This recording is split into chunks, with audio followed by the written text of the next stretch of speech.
সকালবেলায় গোপাল মন্দিরে প্রদীপ জ্বালিয়ে আসে, তারপর মাঠে যায়।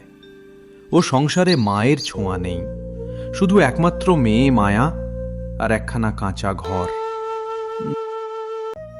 মায়া, ওঠ মা, সূর্য উঠে গেছে।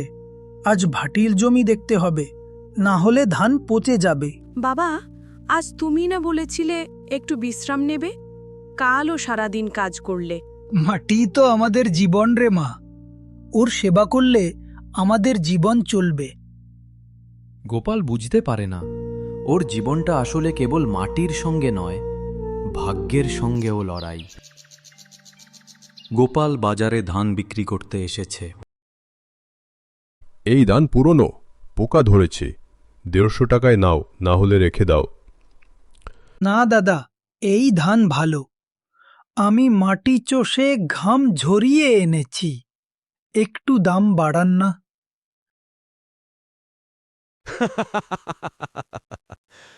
তুমি গরিব মানুষ, দরদাম শিখে এসো আগে। অপমান আর অসহায়তার মধ্যে গোপালের মুখ ঝুলে পড়ল। হাতে কিছু মুঠো টাকা, কিন্তু তাতে ঘরের ক্ষুধা মেটানোর মতো কিছু নেই। বাবা, কিছু কিনে এনেছো? চাল শেষ হয়ে গেছে। না রে মা, আজ হাটে দাম ভালো না। যা পেয়েছি কাল রাধারানী মন্দিরে গিয়ে মানত করব, ভগবানের কৃপা হলে সব ঠিক হবে।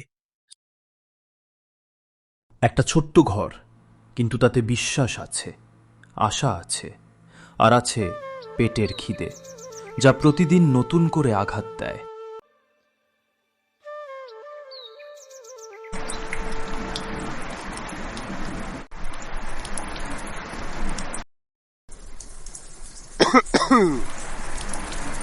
বাবা, ওষুধ খাবে না? আমি পিসির কাছ থেকে টাকা আনবো। না মা, লোকে হাসবে। কাল সকালে কিছু ধান বেচে ওষুধ কিনব। এখন শুধু ভগবানকে ডাকো, সব ঠিক করবে তিনি। ঝড়ের রাতে প্রদীপটা নিভে গেলেও মায়ার চোখে আশা জ্বলছিল। বাবাকে বাঁচাতে হবে, যেভাবেই হোক। সেই সময় পিসিমা কমলা দেবী আর এক প্রতিবেশী আসে তাদের ঘরে। মায়া, এই নাও কিছু ঔষধ আর চাল। তোমার বাবাকে ঔষধ খাইয়ে দাও। ধন্যবাদ পিসিমা, এক্ষুনি বাবাকে ওষুধ খাইয়ে দিচ্ছি। মায়া, বাবাকে দেখো মা, তুমি তো আমাদের সবার চোখের মণি।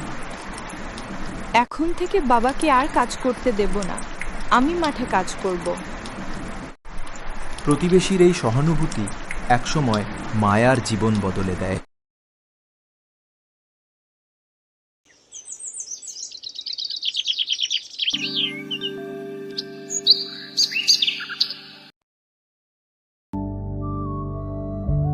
মায়া, তুই এখন অনেক বড় হয়েছিস মা।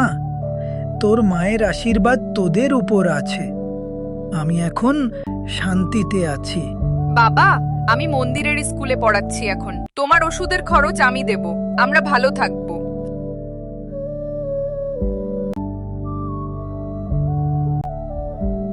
শেষ প্রদীপটা আজ নিভে যায়নি, কারণ ভালোবাসা, শ্রদ্ধা আর আশার আলো তাদের ঘর আলোকিত